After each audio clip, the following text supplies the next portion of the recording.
صلوات اللہم صلی محمد و آل محمد۔ اہل بیت اطہار علیہ السلام کی عظمت پر، ان کی عظیم الشان قربانیوں پر ایک بار پھر درود بھیجیں۔ محمد و آل محمد۔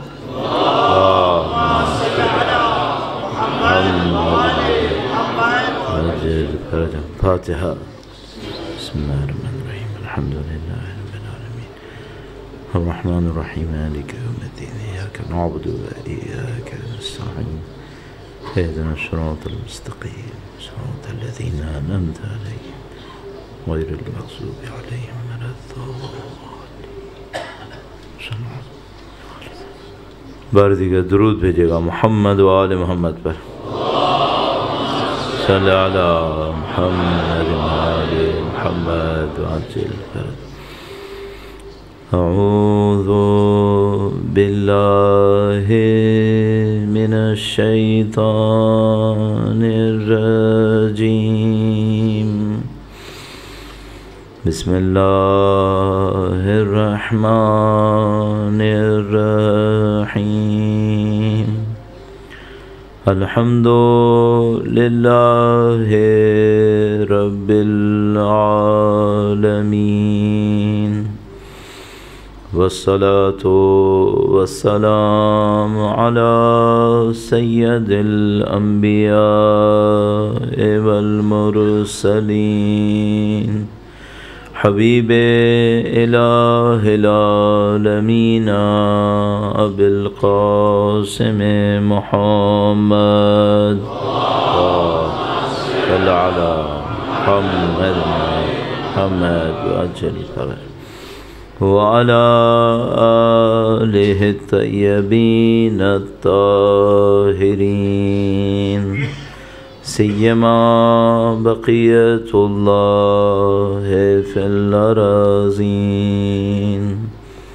قال اللہ تعالی فی کتابہ الکریم، بسم اللہ الرحمن الرحیم۔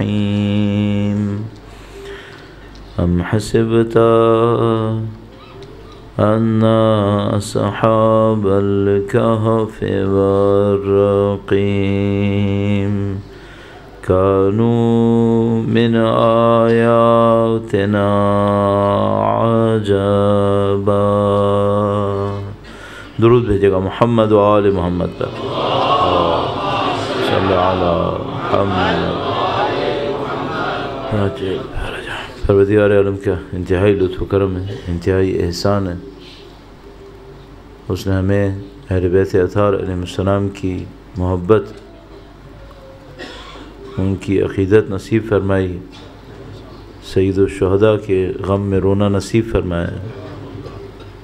نہیں معلوم کتنی روایات اس بات کے اوپر ہیں کہ اگر کوئی سچے دل سے سید الشہداء کے لیے آنسو بہائے، خدا اسے قیامت کے دن رونے نہیں دے گا، خدا اسے محفوظ فرمائے گا۔ نہیں معلوم کتنی روایات اس بات پر ہیں کہ اگر کوئی سچے دل سے دنیا میں امام حسین کو یاد رکھے، اہل بیت اطہار موت سے لے کے آخرت کے تمام مراحل میں اس کا خیال کریں گے۔ انشاءاللہ خدا ہماری قبور کو اہل بیت کی نورانیت سے منور فرمائے، اس دنیا میں ان کی زیارت اور اس دنیا میں ان کی شفاعت نصیب فرمائے۔ خدا پرچم عزاداری کو دنیا کے کونے کونے تک پہنچانے کی سعادت نصیب فرمائے، ان کے وارث، ان کے فرزند کے ظہور کا دن دیکھنا نصیب فرمائے، ان کی نصرت اور نصرت کی راہ میں شہادت نصیب فرمائے انشاءاللہ۔ تمام دعاؤں کی قبولیت کے لیے بلخص وقت کے امام کے حضور اس شب کی تسلیت پیش کرنے کے لیے درود بھیجیں محمد و آل محمد پر۔ صلی علی محمد و آل محمد وعجل فرجہم۔ پروردگار عالم نے انسان کو جس انداز میں خلق کیا اور جس طرح سے اس کو فرشتوں کے سامنے پیش کیا، جس طرح سے انسان کی ہدایت کے لیے انبیاء، ائمہ، قرآن کریم، یہ سب اللہ تعالیٰ نے ارسال فرمائے، ان سب سے بہت آسانی سے سمجھا جا سکتا ہے کہ اللہ نے انسان کو کسی چھوٹے کام کے لیے خلق نہیں کیا ہے، اور وہ نہیں چاہتا کہ یہ کام جبر کے ذریعے سے انجام پائے۔ اگر وہ جبر کے ذریعے سے کچھ مخلوقات کو بڑے مقام پہ پہنچانا چاہے تو وہ فرشتوں کے اندر ہی کام کر چکا ہے۔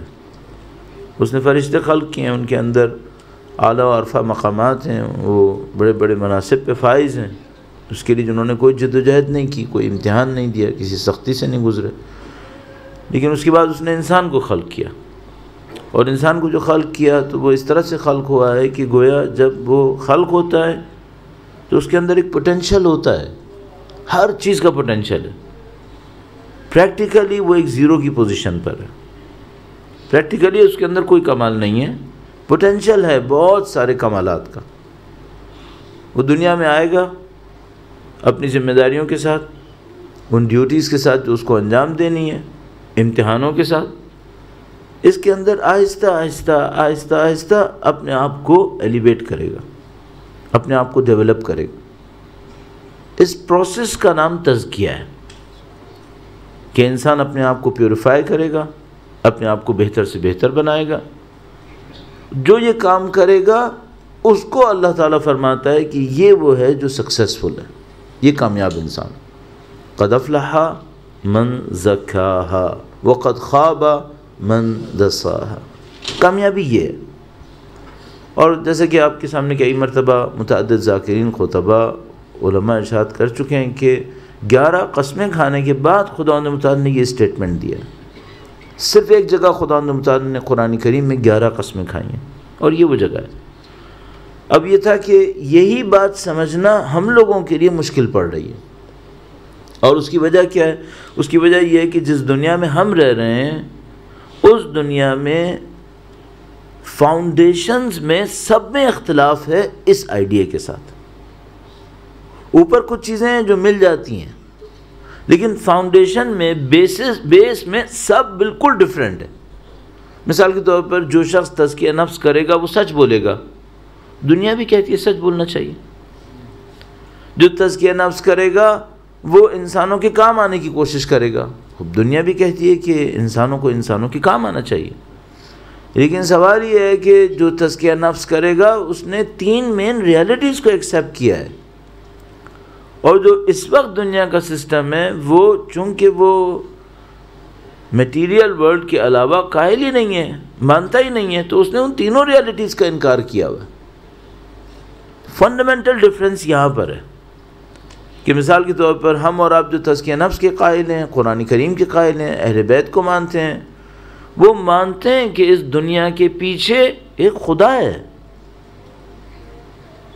جو آئیڈیا اس وقت پریویلنگ آئیڈیا ہے اس کے اندر چونکہ وہ فزیکل ورلڈ کے علاوہ کسی کچھ مانتے ہی نہیں ہیں تو اس میں خدا نہیں ہے۔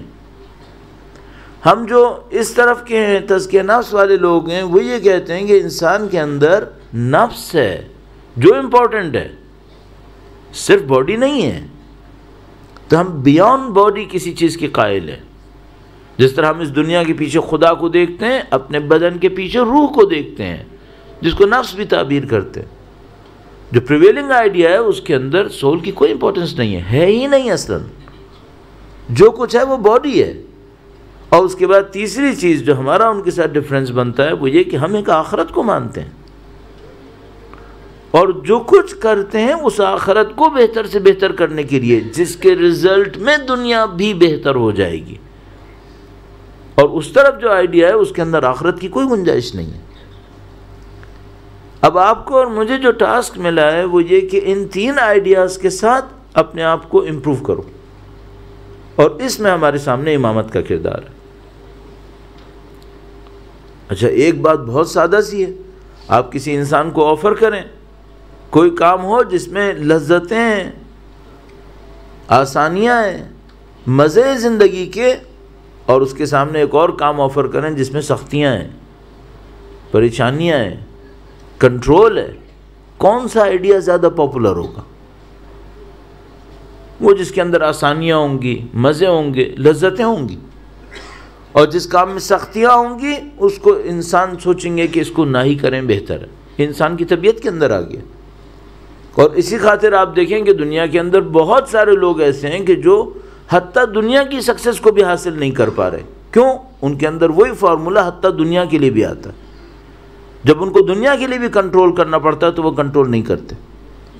یہ ہمارا اور آپ کا اصل چیلنج ہے جو اس دنیا کے اندر ہے. یہ جو میں نے آیت کریمہ آپ کے سامنے پڑھی، قد افلح من زکاہا، یہ کوئی تکلف نہیں ہے.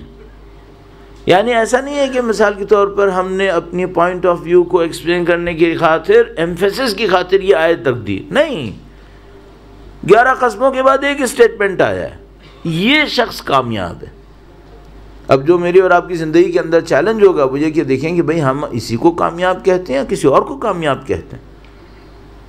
اب چونکہ اس سلسلے کی یہاں پر آخری مجلس ہے، لہذا میں آپ کی خدمت میں عرض کروں گا بہت بڑا پوائنٹ کہ جس کے اوپر امام کی نصرت کے لیے ہمیں محنت کرنی ہوگی. آپ کے ذہن میں ہمارا ٹاپک ہے کربلا سے ظہور تک نصرت امام کے مراحل.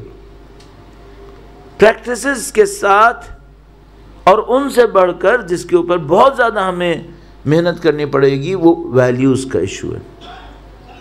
ہماری ویلیوز کیا ہیں؟ اور وہ 3 فاؤنڈیشن اگر آپ نے نکال دیں، آپ کا سیٹ آف ویلیوز بالکل ڈیفرنٹ ہے. اس سیٹ آف ویلیوز میں سکسیس کا اسٹینڈرڈ دنیا ہے پھر. اور اگر آپ نے ان 3 کو ایکسیپٹ کر لیا، اب آپ کا سیٹ آف ویلیوز ڈیفرنٹ ہے. میں ایک مثال عرض کروں گا آپ کی خدمت میں. درود بھیجے گا محمد و آل محمد پر. صلی علی محمد و آل محمد وعجل فرج. آپ اور میں اگر ہم سے اور آپ سے پوچھے کہ بھئی دنیا کے 50 کامیاب لوگوں کی لسٹ بناؤ، تو ہم آج شب عاشور سید الشہداء کی مجلس میں بیٹھے، اگر ہمیں کوئی ابھی ایک پروفارما دے دے اور کہے کہ نہیں 50 نہیں، مثلا 30 کامیاب انسانوں کی لسٹ بناؤ، تو ان 30 کامیاب انسانوں کی جو میں اور آپ لسٹ بنائیں گے اس انوائرمنٹ کے اندر بیٹھ کر، میرا اپنے خیال ہے یہی بچے اگر باہر جائیں گے کوئی اور ان کو پرفارما پکڑا دے 30 کامیاب ہوگا تو مجھے معلوم ہے وہ کیا کیا لکھنے والے ہیں پھر. لیکن یہاں پر اگر بیٹھیں اور ہم سے کوئی کہے 30 کامیاب انسانوں کا، یہ وہی ہیں جن کو ہم باہر جا کر بھی کامیاب انسان کہیں گے. پرابلم یہ ہو گئی ہے. اب جو مجھے لگ رہا ہے وہ کیا ہو رہا ہے، ہم لوگوں نے اپنی پرسنالٹیز کو 2 حصوں میں سپلٹ کر لیا. ایک ہماری وہ پرسنالٹی ہے جو امام بارگاہ کے اندر ہے، سینٹر کے اندر ہے، عاشور اور شب عاشور میں ہے. اور ایک وہ پرسنالٹی ہے جو یہاں سے نکل کے باہر ہے. اچھا کیا نشانی ہے اس بات کی؟ نشانی اس بات کی ہے کہ کمیونٹی کے ممبرز کے ہی اگر ڈائیلاگ کو باہر جا کے سنتا ہوں تو وہ اس سے بالکل ڈیفرنٹ ہیں جو اس انوائرمنٹ کے اندر ڈائیلاگ ہے. یہاں ڈائیلاگ کچھ اور ہے، وہاں ڈائیلاگ کچھ اور ہے. یہاں پرائورٹیز کچھ اور ہیں، وہاں پرائورٹیز کچھ اور ہیں. ممبر سے پرائورٹیز کچھ اور ہیں، کمیونٹی کی پریویلنگ پرائورٹیز اس سینٹر کے باہر وہ کچھ اور ہیں. کیوں ایسا ہے؟ اس کی وجہ یہ کہ ہم اسپلٹ پرسنالٹی کا شکار ہوئے ہوئے. اب میں آپ سے بات عرض کروں گا، اگر آپ سے کوئی کہ 25-30 کامیاب انسانوں کے نام لکھو مثال کے طور پر، اس میں آپ میثم تمار کا لکھنا چاہیں گے یا نہیں لکھنا چاہیں گے؟ لکھنا چاہیں گے. آپ یہاں پر اس لسٹ کے اندر میثم تمار کا نام لکھنا چاہیں گے. اچھا اب سوال یہ ہے کہ جب میثم تمار، جیسا کہ نام سے پتا ہے کہ بھئی ان کا ایک کام ہے، یہ کھجور بیچتے ہیں، یہ کھجور بیچتے ہیں، کوفہ میں کھجور بیچنے والا ہے. یہ جو کھجور بیچتے ہیں، جس ٹائم پہ یہ میثم تمار اپنی شہادت دے رہے تھے، جان دے رہے تھے، امیر المومنین کی محبت میں وہ سختیاں برداشت کر رہے تھے، اس موقع پر کھجور کا بزنس چل رہا تھا یا نہیں چل رہا تھا؟ سٹی کے اندر، کوفہ کے اندر کھجور کا بزنس تھا یا نہیں تھا؟ تھا، بالکل تھا. یہ مین ٹریڈر ہے، اس کا بزنس کولیپس کر گیا، ان کا معاملہ ختم ہو گیا. اب ان کا نہ بزنس ہے، نہ ان کی ارننگ ہے، نہ ان کی اولاد کو اس شہر کے اندر کچھ ملنے والا ہے. اچھا ہمارے اسٹینڈرڈز میں کیا ہوا؟ اس شہر میں اس کی رسپیکٹ ختم ہو گئی ہے، اس کا بزنس ختم ہو چکا ہے، اس کی اولاد کو لوگ ویلکم نہیں کر رہے ہیں. ہمارے اسٹینڈرڈز میں یہ کامیاب ہے؟ دنیا کے اسٹینڈرڈ میں یہ کامیاب نہیں ہے۔ اچھا کیوں کامیاب نہیں ہے؟ اس نے کیوں کیا اپنے ساتھ یہ؟ اس نے ایک اصول کے اوپر یہ کام اپنے سر پہ لے لیا۔ ہمارے حساب سے نعوذ باللہ تب دنیا کے اعتبار سے اس نے ایک اصول کے اوپر اپنا سب کچھ قربان کر کے آج کی دنیا کے حساب سے، بہت معذرت نعوذ باللہ کہہ رہا ہوں، لوگ کہیں گے اس نے نعوذ باللہ تعالی عقل مندی نہیں دکھائی۔ اچھا ہمارے یہاں عقل مندی کیا ہے؟ ہمارے یہاں اس کو عقل مندی کہتے ہیں جس کو میثم تمار کے دور میں اگر عقل مندی کرتے تو منافقت بن جاتی، وہ منافقت بن جاتی۔ اب ہم میں سے کون ہے جو ان باتوں کو اس ڈیپتھ میں جا کر ریئلائز کرے اور اپنی پریکٹیکل لائف میں امپلیمنٹ کرے؟ یہ آئے گی نصرت۔ یہ کانسیپٹ ہے اہل بیت کی نصرت کا۔ اچھا ایزی وے آؤٹ کیا ہے؟ آسان راستہ یہ ہے کہ نماز پڑھ لو، زیارتیں پڑھ لو، دعائیں پڑھ لو، اور اس کے بعد کہو بھائی یہ میرا چیپٹر کمپلیٹ ہو گیا، اب جو باقی ہے وہ میری اسپلٹ پرسنالٹی کا دوسرا کوائن ہے، وہاں پر میں آزاد ہوں، میں جو کرنا چاہوں کرتا رہوں گا۔ عزیزان محترم، اگر میثم تمار نے بھی یہ کیا ہوتا تو پھر سولی پہ لٹکنے کی کیا ضرورت تھی؟ اگر یہی اسپلٹ پرسنالٹی انہوں نے کریٹ کی ہوتی تو پھر کربلا میں کسی کو آنے کی کیا ضرورت تھی؟ یہ وہ چیلنج جو ہمارے سامنے ہے۔ اور آخری، چونکہ اس سلسلے کی یہاں پہ مجلس ہے، میں آپ کے سامنے 2-3 پوائنٹ عرض کروں گا۔ اگر مجھ سے کوئی یہ کہے کہ بھئی آپ اسٹوڈنٹ ہیں، آپ طالب علم ہیں، آپ 30-35 سال سے دین کو اسٹڈی کر رہے ہیں، اہل بیت کے ماننے والے ہیں، آپ یہ بتائیے اگر میں اپنے امام کا ساتھ دینا چاہوں تو میں کیا کروں؟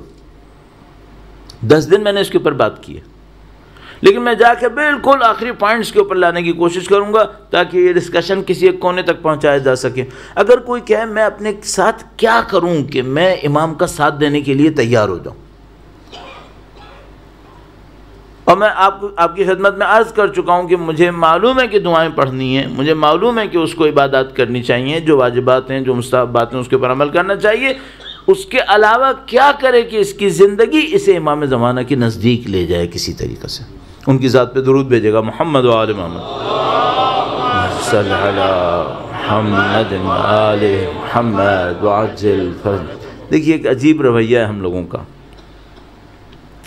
ابھی اگر میں آپ کو ایک کام بتاؤں نا کہ روزانہ اگر کوئی 20 منٹ یہ کام کر لے تو اسے امام کی زیارت ہو جائے گی،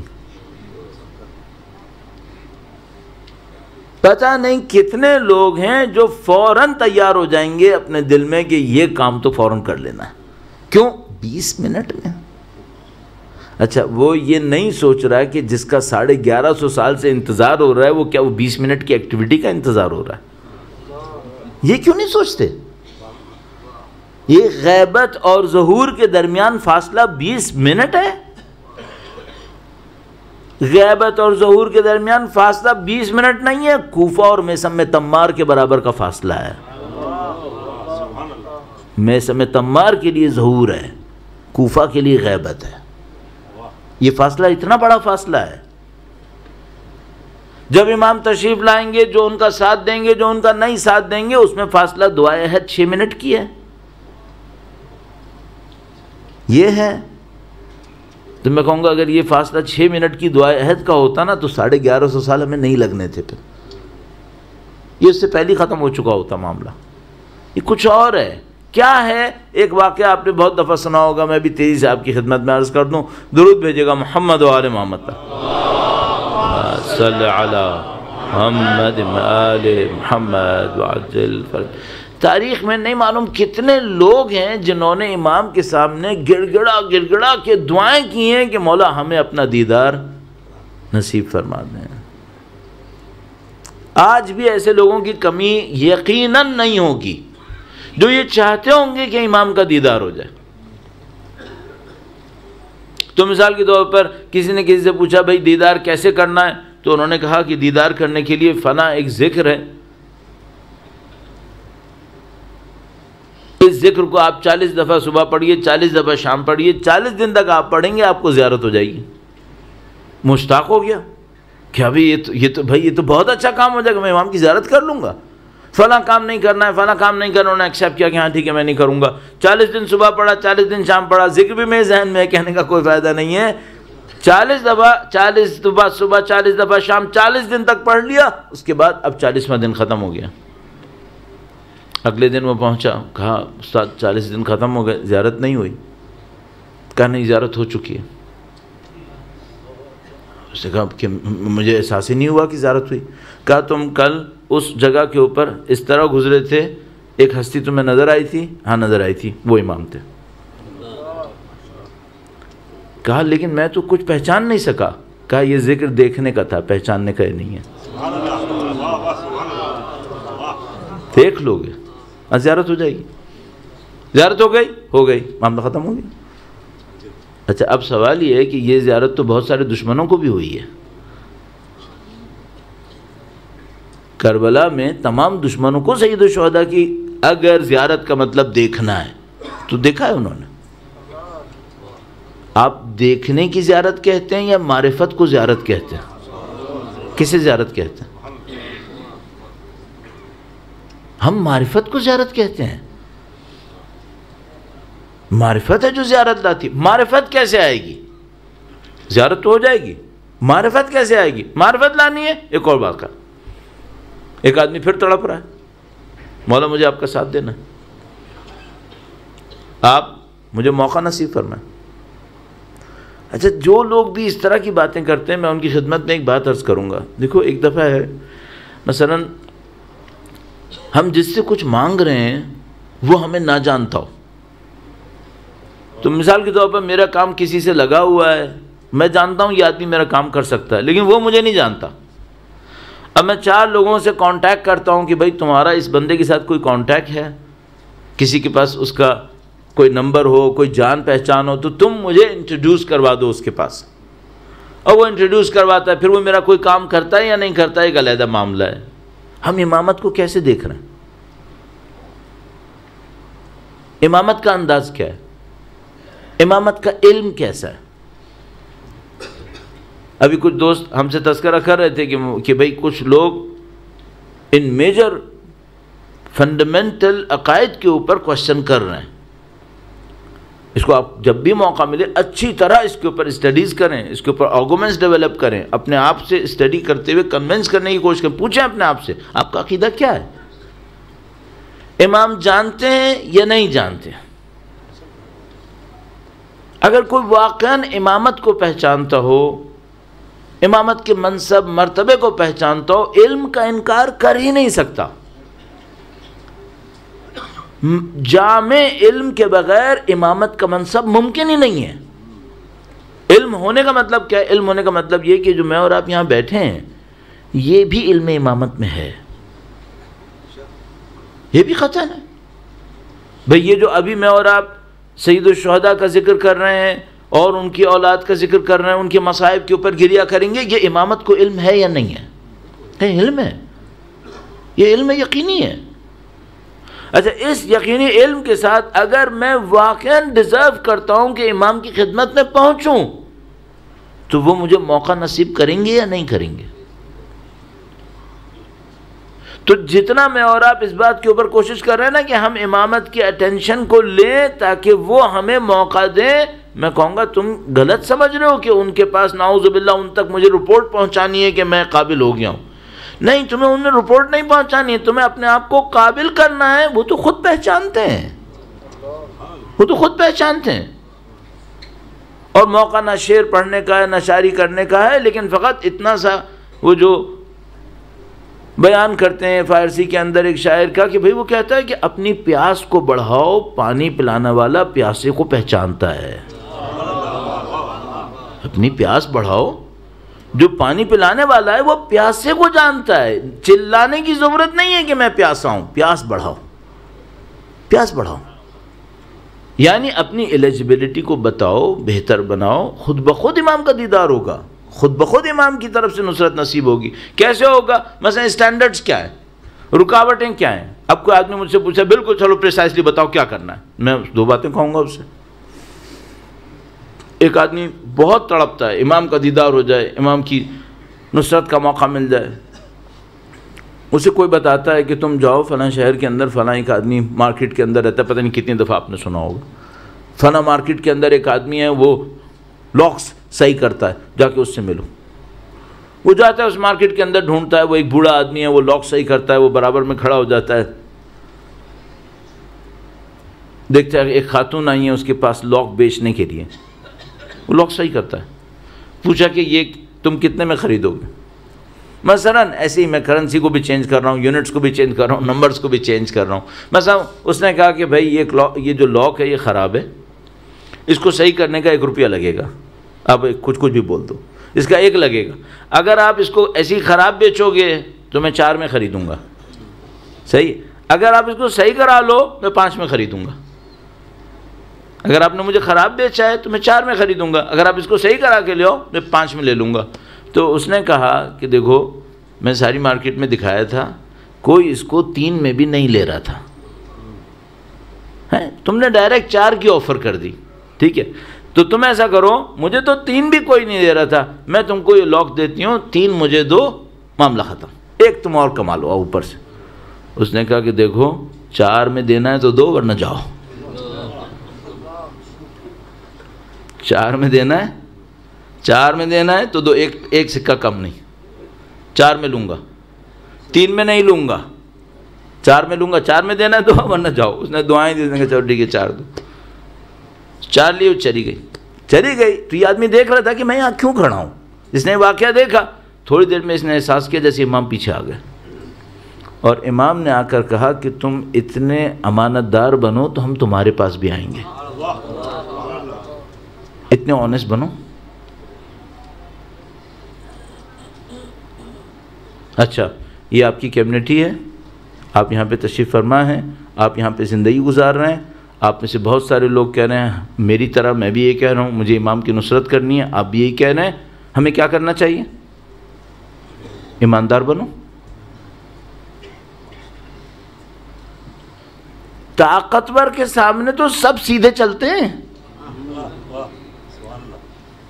بھئی، یہاں پہ مثال کے طور پر ایک کوئی ادارہ ہے جو فوراً کوئی ذرا سا بھی کام غلطی کرے گا وہ پکڑ لے گا، اب یہاں پہ آپ سیدھے چل رہے ہیں تو آپ کہہ رہے ہیں دیکھیں مولانا ہم لوگ کتنے اچھے لوگ ہیں، ہم سارے کام صحیح کرتے ہیں، اس ریگولیشنری باڈی کو اٹھاؤ، پھر میں پوچھتا ہوں اس کو اٹھاؤ ذرا یہاں پہ۔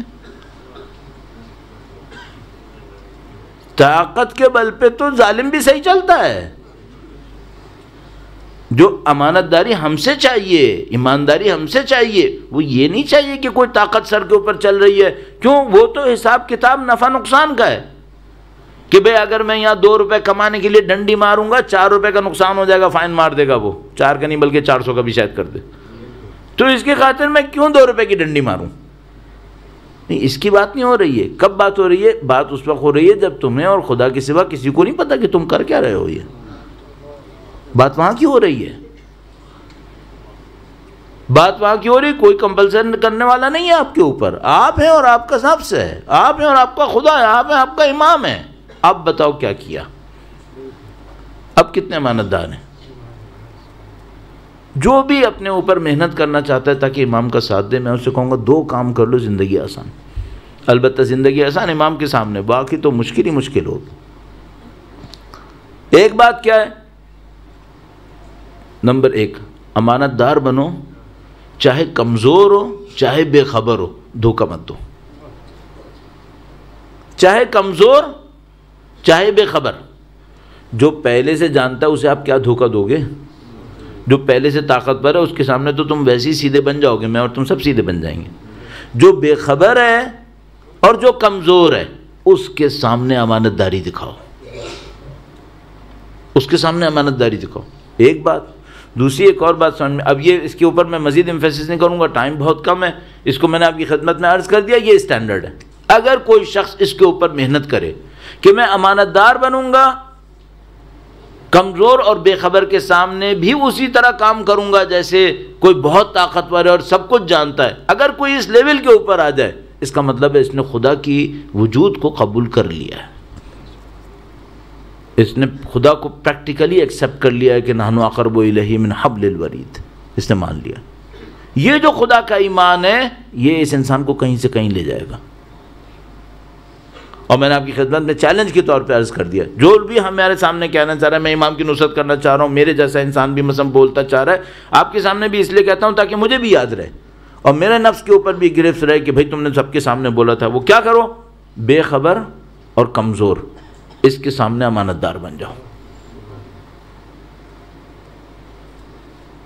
اگر کوئی یہ کام کرے گا خود بخود امام کے راستے پہ جائے گا، خود بخود امام کے راستے پہ جائے گا، بہت ساری چیزیں اس کی صحیح ہونا شروع ہو جائیں گی۔ ایک یہ کام کر لے، ایک مارکہ اور ہے، اگر وہ بھی کر لے یہ انسان کچھ اور انسان ہے، یہ انسان ہی کچھ اور انسان ہے۔ عرض کروں گا درود بھیجے گا محمد و آل محمد پر، صلی علی محمد و آل محمد وعجل فرجہم۔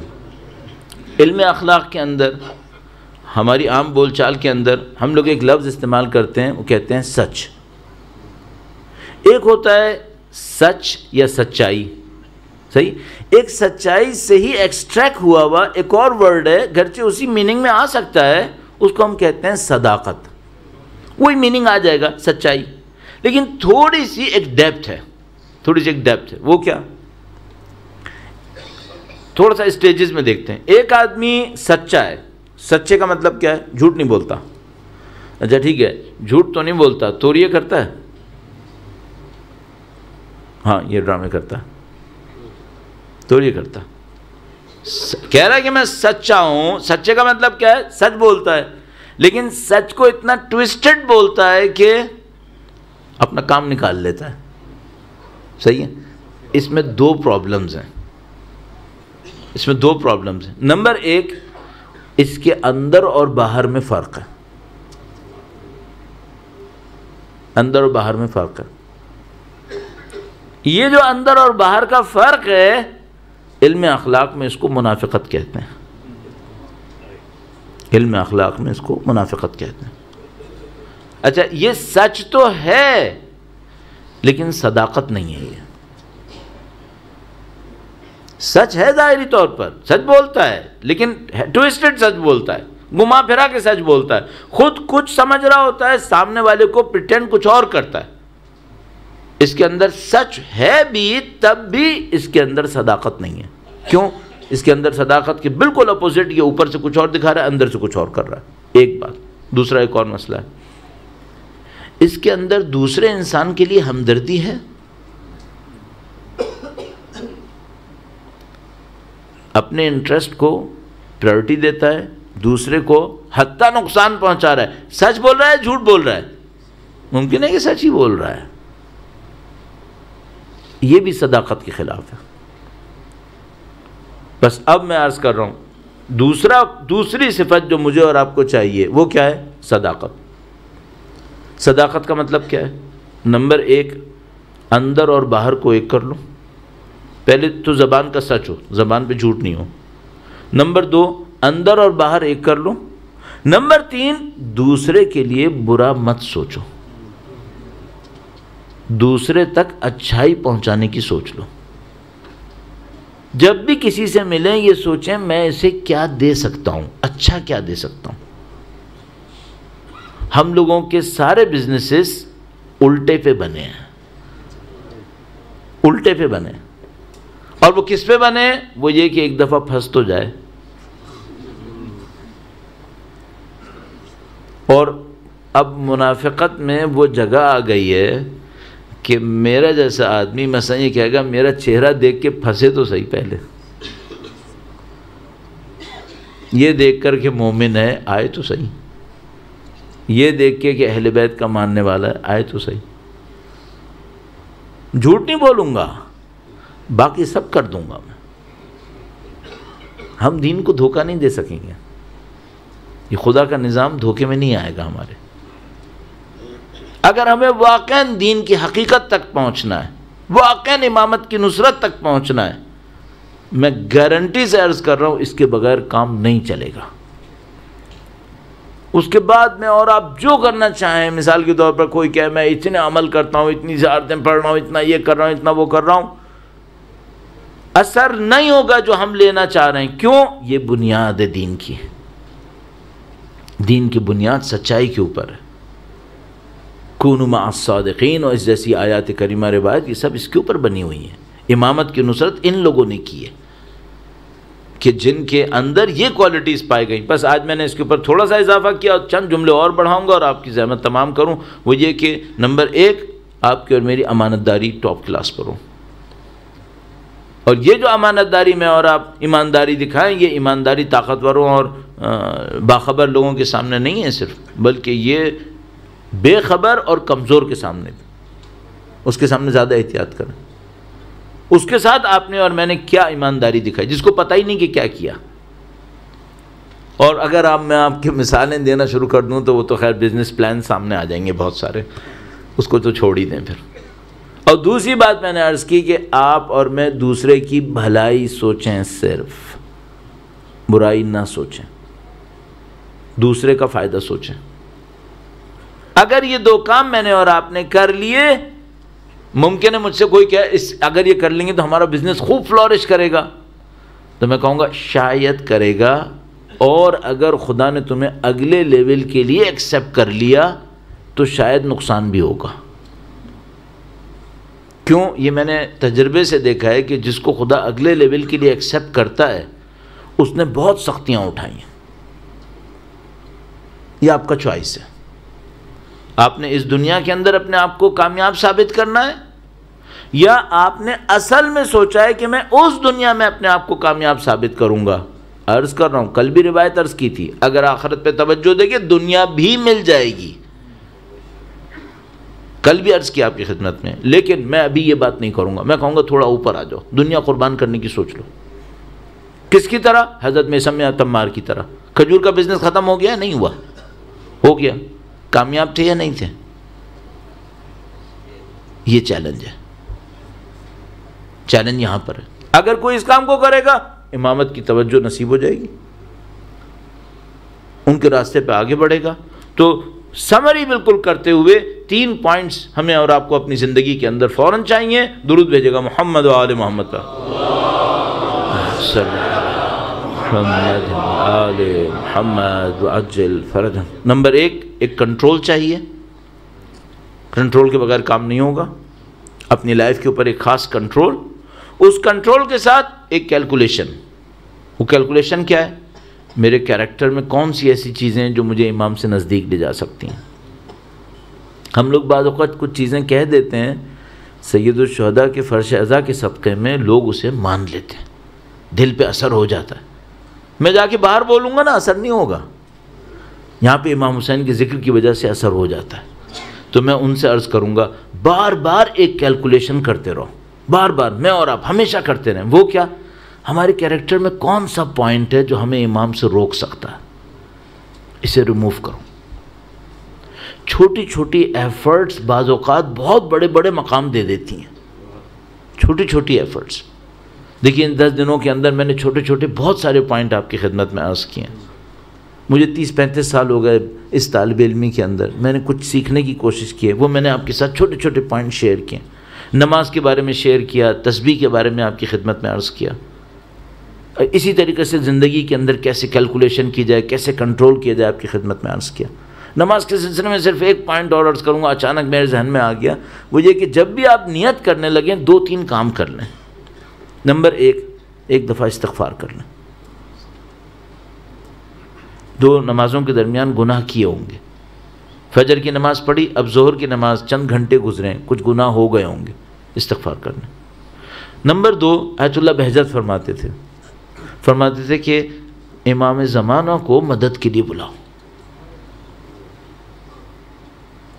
یہ وہ جگہ ہیں جہاں ہمیں بہت زیادہ مدد چاہیے، ہمیں ان کی ہر جگہ مدد چاہیے۔ ہم خدا کی طرف جا رہے ہیں، ہمیں ان کی مدد چاہیے۔ ایک تیسرا چھوٹا سا کام اور عرض کروں گا آپ کی خدمت میں۔ نماز پڑھنا ہے نا، آپ نے کہنا ہے قربتاً الی اللہ۔ جہاں کہیں قربتاً الی اللہ کہنا ہے وہاں میننگ سوچیے گا قربت کا مطلب کیا تھا۔ اور قربت کا مطلب میں نے آپ سے کہا تھا کہ خدا کی جو صفاتیں ہیں وہ میرے اندر بڑھ جائیں۔ تو جب بھی آپ کہنے لگیں قربتاً الی اللہ، اس کانسیپٹ کو سوچ لیجیے گا، خدا یہ جو 2 رکعت نماز پڑھ رہا ہوں وہ اس لیے پڑھ رہا ہوں تاکہ میری کوالٹیز تیری کوالٹیز کے نزدیک آ جائیں۔ یہ آپ ہر روز کریں، ہر قربتاً الی اللہ پہ کریں۔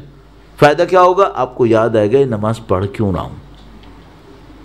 یہ 3 کام کریں ہر نماز کے ساتھ، تو چھوٹے چھوٹے پوائنٹ سے میں اور آپ اپنے آپ کو اپ گریڈ کر سکتے ہیں، اور انشاءاللہ خداوند متعال اس میں ہماری نصرت فرمائے گا انشاءاللہ۔ بس ایک تھوڑا سا کنٹرول، دوسری بات کیلکولیشن، حساب کتاب، تھوڑا حساب کتاب۔ کیا تھوڑا حساب کتاب؟ یہ کہ سپٹمبر 2018 کے اندر محرم کے عشرے میں شرکت کی تھی، میں نے یہ سب چیزیں سیکھی تھیں، سپٹمبر 2019 تک پہنچتے پہنچتے کیا کر رہا ہوں، کتنا امام کے نزدیک ہوا؟ تھوڑا حساب کتاب۔ آخری بات امام سے رابطہ۔ کوئی تو وقت ہو جب ہم امام کو حاضر سمجھتے ہوں، ہمیشہ غائب سمجھتے ہیں، ہمیشہ غائب سمجھتے ہیں، جبکہ وہ غائب نہیں ہے، ہم غافل ہیں۔ ہمیں معلوم ہے وہ غائب نہیں ہے، ہم غافل ہیں۔ جیسے اس آدمی کا واقعہ ہوا نا کہ اس نے 40 دفعہ ذکر کیا، امام کی زیارت بھی نصیب ہو گئی لیکن غافل۔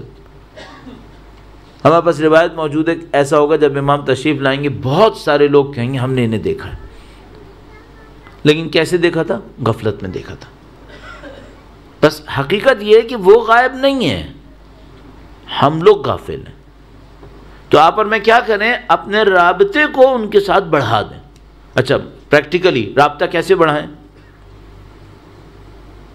بالکل یہ سوچو کہ آپ کے ساتھ ہیں، کیا کرنا چاہو گے امام کی خدمت کے لیے؟ جو کرنا چاہو گے کرو۔ کوئی اچھا کام کرنا چاہو گے، کوئی دعا پڑھنا چاہو گے، امام کو کچھ سلام کرنا چاہو گے۔ اتنے پوائنٹس عرض کر چکا ہوں، سوچتا ہوں پتہ نہیں آپ لوگوں کے ذہنوں میں رہیں گے نہیں رہیں گے، لیکن میں ایک اور پوائنٹ عرض کر دیتا ہوں۔ آپ جب بھی زیارت پڑھیں، اچھا یہ وہ کام ہے جو ہم لوگ ہر روز کرتے ہیں، اس کے لیے کوئی مثلا حج پہ جاؤں گا تو کروں گا، سب لوگ یہ سوچتے رہتے ہیں میں حج پہ جاؤں گا تو یہ کروں گا۔ اب بھائی خدا یہاں پر بھی ہے، خدا یہاں پر بھی ہے، حج پہ ہی تھوڑی ہے، وہاں تو ہے ہی ہے، بیت اللہ ہے، سب کچھ ہے، نہیں تم یہاں پر بھی ہو، خدا یہاں پر بھی ہے، یہیں پہ کر لو، وہاں پر بھی کر لینا۔ آپ زیارت پڑھیں نا، ایک چھوٹا سا کام کر لیں، جب بھی زیارت پڑھیں، کسی بھی زیارت پڑھیں، کوئی بھی معصوم کی زیارت پڑھیں، آپ یہ سوچیں وہ معصوم سامنے کھڑے ہیں، یہ سوچیں وہ معصوم سامنے کھڑے ہیں، آپ کی میری زیارت زندہ زیارت ہو جائے گی، یہ غیبت کا فاصلہ کم ہونا شروع ہو جائے گا۔ کیوں؟ امام آپ کے دل سے نزدیک آنا شروع ہو جائیں گے۔ اب اگلی دفعہ جب بھی آپ کہنے نا امام کا نام لے کے السلام علیکم، مثلا امام کا نام لے کے، یہ سوچے کہ امام سامنے کھڑے، آپ کیسے سلام کرتے؟ امام تشریف لائیں گے، آپ سلام کریں گے یا نہیں کریں گے؟ تو آپ کیوں دور سمجھ رہے ہیں؟ اس میں عقیدے کی کون سی مشکل ہے؟ سب جاتے ہیں مولا 8ویں امام کی زیارت پہ، وہاں پہ جملہ کہتے ہیں، مولا میں آپ کو سلام کر رہا ہوں اور میرا عقیدہ ہے کہ آپ میرا سلام سن رہے ہیں اور میرے سلام کا جواب دے رہے ہیں، میرے کانوں کے اوپر اتنے پردے ہیں کہ میں آپ کا جواب نہیں سن رہا۔ یہ سب زیارت میں پڑھتے ہیں۔ یہ صرف مولا 8ویں امام کی ہستی نہیں ہے، یہ سب کے ساتھ ایسا ہی ہے، یہ سب سن رہے ہیں اور سب جواب دے رہے ہیں۔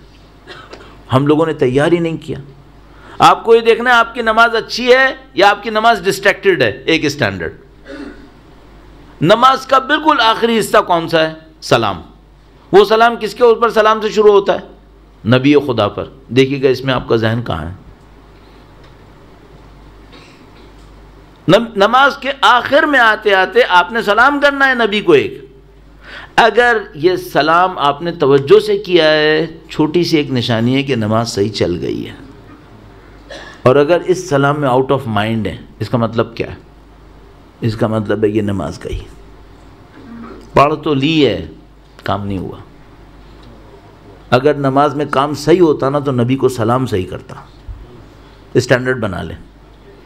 آپ کی زندگی دیکھیں پھر کیسے مزے سے چلتی ہے۔ الحمدللہ خدا نے متعال نے ہمیں، میں بار بار سوچتا ہوں خدا نے کیوں ہمیں آنے دیا، سید الشہداء کے غم میں رونا نصیب کیا۔ جب پوری دنیا میں کوئی امام کے غم میں نہیں رو رہا تھا تو کیا رونے والے نہیں تھے؟ ہمیں پاس روایت موجود ہے کہ سید الشہداء کی شہادت پر شام تک یہ عالم تھا کہ پتھروں کے نیچے سے خون آ رہا تھا. نفس المحموم میں ہے روایت، نفس المحموم میں روایت. بی بی نے جو خطبہ ارشاد فرمایا کوفہ میں، اس میں ایک عجیب جملہ ارشاد فرمایا. خطبہ موجود ہے اوتھینٹک اس لہجے میں کہ جو صرف امیر المومنین اور بی بی کا لہجہ ہے. اس میں فرمایا اب تعجب کر رہے ہو کہ آسمان خون کی بارش برسا رہا ہے. اس کا مطلب کیا ہے؟ کوئی نہیں بھی رویا نا تو خدا نے امام حسین کے غم میں آسمان کو بھی رلانا ہے، وہ رلائے گا. یہ خدا نے متعال نے ہمیں سعادت دی تھی، موقع نصیب کر دیا. شب عاشور کے جیسے موقع کے اوپر الحمدللہ خدا کا اس نے ہمیں اپنی زندگیوں سے نکالا، امام حسین کی محبت میں ایک جگہ لا کے بٹھا دیا کہ ہم کیا کریں، اپنے دلوں کو امام حسین سے نزدیک لیا ہے.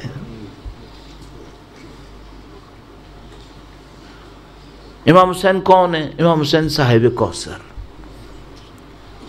یہ کوثر صرف آخرت میں نہیں ہے، گویا یہ کوثر دنیا میں بھی ہے. اگر کوئی امام حسین کے ساتھ اپنے سچے دل کو جوڑتا ہے، وہ حسین کی کوثر یہاں بہنا شروع ہو جاتی ہے، امام حسین کا غم سرایت کرنا شروع کر دیتا ہے. عزیزو، شب عاشور ہے اور ہم جو اہل بیت اطہار علیہ السلام کے چاہنے والے ہیں، ہم اور آپ جانتے ہیں کہ عاشور اور شب عاشور کے لیے طریقہ کار ہمارے بزرگوں نے، علماء نے ہمارے سامنے بیان کیا ہے. کچھ ثقافتی چیزیں ہیں، کچھ کلچرل ہیں، کچھ دوسرے کلچرز کے اندر ہیں، کہیں پہ نہیں ہیں. کچھ چیزیں اسلام کے آداب میں ہیں. کم سے کم اگر کلچرل ہی لیں تو ہم اور آپ کی کلچر میں ہے کہ ہمارے بزرگ اس طرح کہتے تھے شب عاشور، روز عاشور بچوں کو مت چومو، بچوں کو مت چومو. اس طرح کہتے تھے ہم لوگوں کو. مثال کے طور پر کیوں؟ تو کہتے تھے امام حسین کے یتیموں سے شرم آتی ہے، امام حسین کے بچوں سے شرم آتی ہے. امام حسین کے خاندان کو جو مصیبتیں شب عاشور میں گزری ہیں، جن مصائب سے شب عاشور میں یہ خاندان عظیم گزرا ہے، ایسا ہم لوگ ظاہر ہے کہ ان چیزوں کو درک نہیں کر پائیں گے. ہم لوگوں کا فرق بہت زیادہ ہے، فاصلہ بہت زیادہ ہے، کیفیت بہت عجیب ہے جو وہاں پہ رہی ہوگی. لیکن ہم صرف کچھ روایات کے ذریعے سے اس حالت کو سمجھنے کی کوشش کر سکتے ہیں. یہ شب معجزوں کی شب ہے، یہ شب معجزوں کی شب ہے، یہ شب امتحانوں کی شب ہے، آزمائشوں کی شب ہے، اور انسانوں کے کمال پر پہنچنے کی شب ہے. اور اس شب کے اندر وہ موقع آتا ہے، ایک موقع کے اوپر جب سید الشہداء تمام اصحاب کو جمع کرتے ہیں اور جمع کرنے کے بعد ارشاد فرماتے ہیں کہ دیکھو یہ دشمن میرے پیچھے ہے، یہ مجھے مارنا چاہتا ہے، تم میں سے جو جانا چاہتا ہے وہ چلا جائے.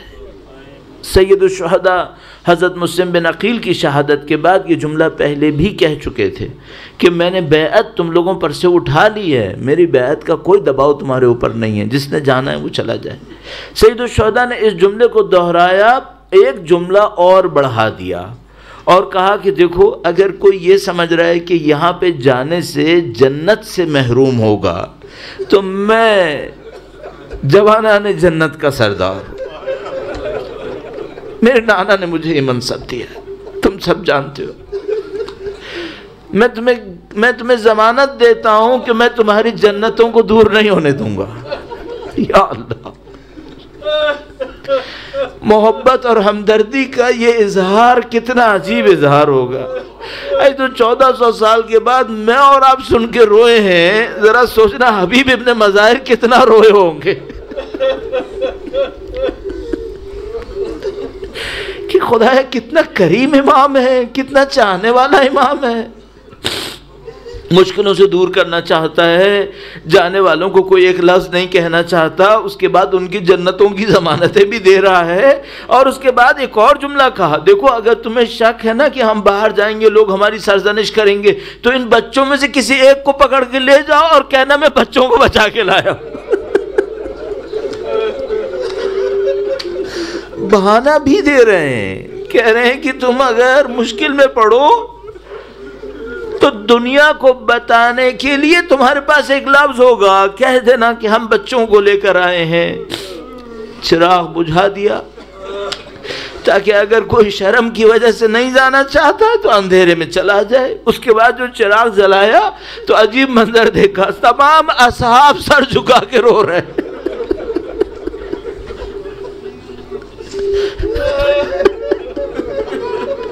یہ اصحاب کیوں رو رہے ہیں؟ یہ اپنے امام کی مظلومیت پہ رو رہے ہیں کہ ہمارے امام پہ کیسا وقت آیا، ہم اتنے سے رہ گئے، اپنے اوپر نے اپنے امام کی مظلومیت پہ رو رہے ہیں۔ جیسے ہی چراغ بجھا، چراغ دوبارہ جلائے، سید الشہداء نے اپنے اصحاب کے چہروں کی طرف دیکھا، ایک کھڑا ہوا اور ایک کھڑے ہوئے، انہوں نے کہا مولا میں دنیا کی کوئی پرواہ نہیں کرتا، مجھے صرف اس کی پرواہ ہے میں آپ کی ماں کو کیا منہ دکھاؤں گا۔ یہ بتا رہے ہم اہل دنیا نہیں ہیں، ہم اہل آخرت ہیں، ہمیں آخرت میں آپ کی والدہ کے سامنے پہنچنا ہے۔ میں آپ کی والدہ کو کیا چہرہ دکھاؤں گا؟ اور ایک اور کھڑے ہوئے اور انہوں نے کہا کہ اے امام کل ہماری ان سے جنگ ہوگی، یہ ہمارے اوپر شمشیریں چلائیں گے، ہمارے جسم کٹیں گے، ہم زمین پہ گریں گے اور مر جائیں گے۔ مولا اگر یہ ایک دفعہ نہیں 1000 دفعہ بھی ہوا تو آپ کے ساتھ ہوں۔ ایک موت کیا ہے، 1000 دفعہ ایسی موت اٹھانی پڑی آپ کے ساتھ ہوں، میں آپ کا ساتھ چھوڑ کے کہیں نہیں جاؤں گا۔ اصحاب باوفا کو دعائیں دی امام نے۔ عزیز و شب عاشور میں بہت مناظر ہیں، میں آپ کی خدمت میں سب عرض نہیں کر پاؤں گا، صرف تھوڑا سا بڑھاتے ہوئے آئے۔ آج عاشور کے دن موت پہنچتا ہے اور پھر وہ عظیم الشان ندا آتی ہے۔ کون سی ندا؟ لبنان کے عالم دین نصر اللہ کہتے ہیں اگر تمہیں حسینیت سمجھنا ہے نا تو اس منظر کو دیکھو جب حسین کربلا میں اکیلا کھڑا ہے، ہزاروں کے لشکر کے سامنے تنے تنہا کھڑا ہے، عزم اور ارادے کے ساتھ کھڑا ہے اور پوری دنیا کو للکار کر کہتا ہے میں سر نہیں جھکاؤں گا۔ ان کان دین محمد لم یستقم الا بقتلی فیا سیوف خذینی، اگر دین محمد کی بقا میرے کٹنے پر ہے تو شمشیروں آؤ اور مجھے کاٹو، میں حسین ابن علی دین کے لیے اقامت دکھاؤں گا۔ وہ مرحلہ آ گیا، سید الشہداء میدان جنگ کے اندر ندا فرمائی حل من ناصر ینصرنا۔ ایسو اس عربی جملے کا ایک ترجمہ میں آپ کی خدمت میں عرض کروں، اور وہ جملہ جو عجیب جملہ ہے وہ فرما رہا ہے کوئی غیرت مند جو میرے خیموں کو بچائے۔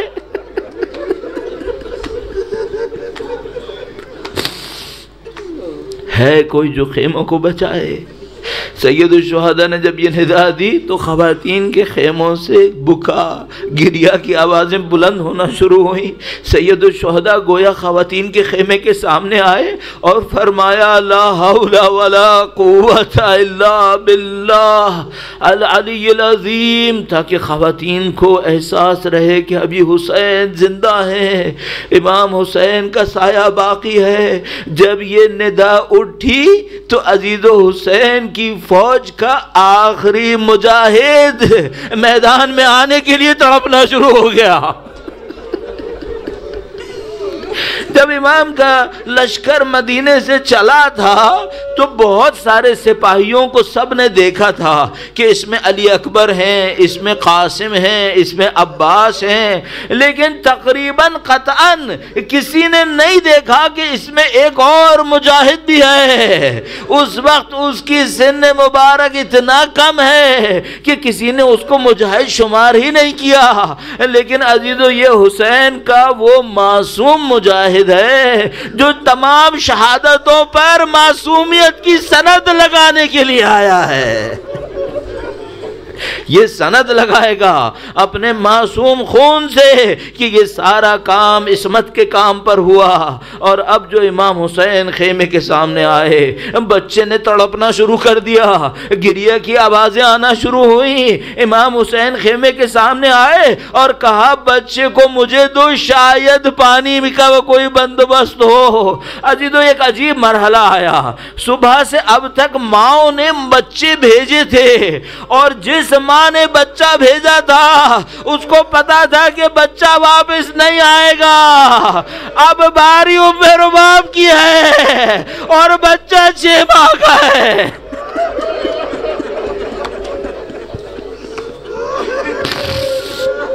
اب باری 6 ماہ کی ہے۔ ارے قاسم کا بھی کچھ سن ہے، لیکن یہ تو صرف 6 ماہ کا ہے۔ امام زمانہ نے زیارت ناہیہ میں اس بچے کا تعارف کروایا، طفل الزری، یہ دودھ پیتا بچہ ہے۔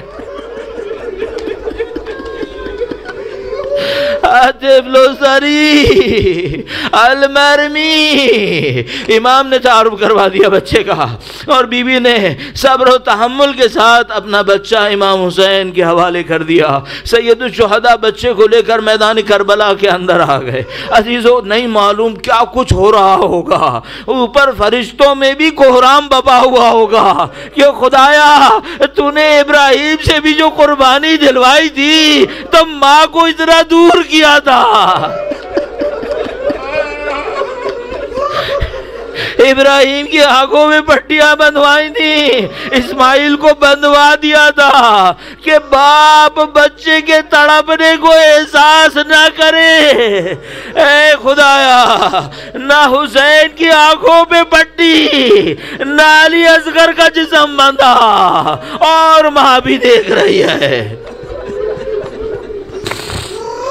امام نے مظلومیت کی حجت پوری کر دی، علی اصغر کو ہاتھوں پہ بلند کیا اور کہا ان لم ترحمونی، اگر مجھ پہ رحم نہیں کرتے تو اس پہ تو رحم کرو، اس کی کیا خطا ہے، اس کی کیا غلطی ہے، یہ پیاسا ہے، یہ پیاس سے لپک رہا ہے۔ عزیزو بڑے شعراء نے علی اصغر کی پیاس کو بیان کیا ہے، اور ہم واقعاً عاجز ہیں حضرت علی اصغر کی پیاس کو سمجھنے سے، لیکن ایک شاعر بڑے عجیب انداز میں بیان کرتا ہے، شعر کا موقع تو نہیں ہے لیکن میں بس اس انداز کو بیان کروں گا۔ وہ کہتا ہے کہ دیکھو جب مچھلی پانی سے باہر چلی جاتی ہے تو تھوڑی دیر تک جسم ہلاتی ہے، پھر جب جسم ہلانے کی طاقت نہیں رہتی تو صرف ہونٹ ہلاتی ہے۔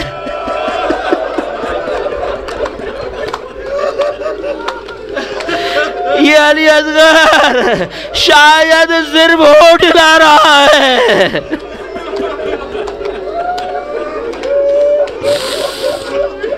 لشکر ظالم آدھا کا لشکر بھی رونے لگا، اور شمر کی طرف عمر سعد کی طرف سوال ہونا شروع ہوئے کہ بات امام صحیح کہہ رہے ہیں، کسی کو پانی نہ دیا، بچے کو پانی کیوں نہیں دیتے ہو؟ اب جب دیکھا بغاوت کا امتحان تو اس لعین سے کہا تیر چڑھا۔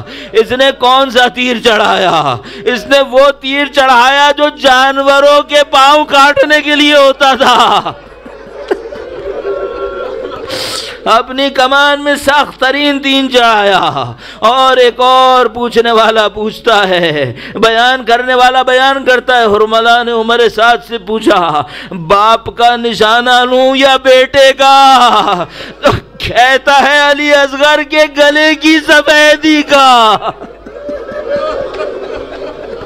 ارے تو نے باپ کو مار دیا تو بچے کی موت پہ کون تڑپے گا؟ بچے کو مار تاکہ باپ تڑپے۔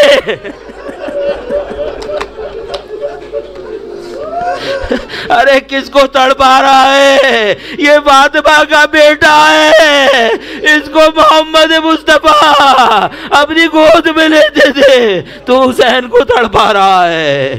بس اس نے تیر ستم چلایا، تیر علی اصغر کو لگا۔ ارے میں نے کہہ دیا، نہیں معلوم کیا کوہرام بپا ہوا، اس تیر نے کیا کیا۔ شیخ عباس قمی کہتے ہیں یہ تیر کان سے کان تک کاٹتا ہوا چلا گیا۔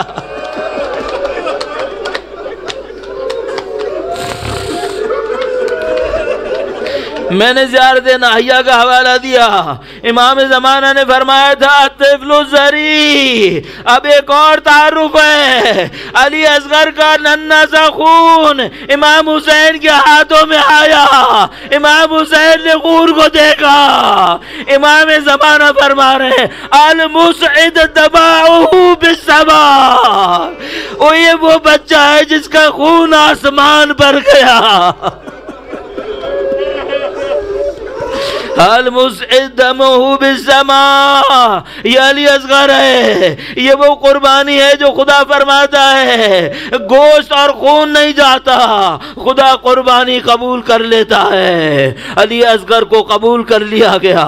عزیزو بس دو روایت اور آپ کی زحمت تمام۔ علی اصغر کو روئیے گا، امام زمانہ کو پرسہ دیجئے گا، علی اصغر کی ماں کو یاد رکھیے گا، امام حسین کے دل کو جھانکیے گا۔ امام حسین نے علی اصغر کی لاشے کو ہاتھ میں لے کر کہا خدایا تو دیکھ رہا ہے، میں نے جیل لیا، تو دیکھ رہا ہے میں نے جیل لیا۔ بس علی اصغر کا لاشا لائے۔ عزیزو اگر میں آپ سے کہوں یہ سب سے بھاری لاشا تھا، سب سے بھاری لاشا تھا، خیمے میں نہیں لائے، پشت خیمہ ذوالفقار سے قبر کھودی ہے، ذوالفقار بھی تڑپ گئی ہوگی، قبر کھود دی۔ ایسے تو میری عادت، میں کیا کروں، میرا دل چاہتا ہے میں ان لمحوں کو سمجھوں، لیکن میں نہیں سمجھ سکتا، آپ نہیں سمجھ سکتے، لیکن بس بیان کرنے کی کوشش کروں گا۔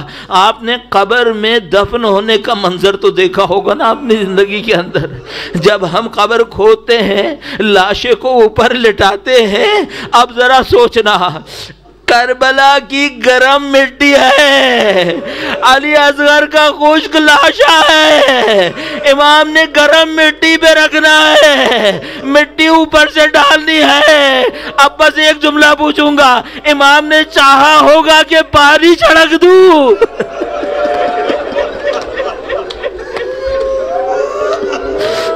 چاہا ہوگا یا نہیں چاہا ہوگا؟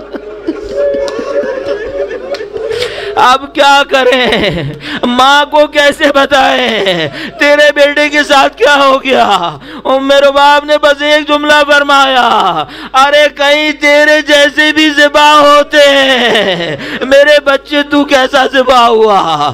ارے پوری دنیا کے لیے علی اصغر حجت بن گیا، اب عمر سعد دھوکہ نہیں دے سکے گا، اب شمر دھوکہ نہیں دے سکے گا، اب یزید کا دھوکہ نہیں چلے گا، اب حسین کا پرچم بلند ہوگا، رہتی قیامت تک پوری دنیا یہ سوال کرے گی، ارے اگر تو نے باغیوں کو مارا تھا تو یہ بتا 6 ماہ کا بچے نے کون سی بغاوت کی ہے؟ ماتم حسین۔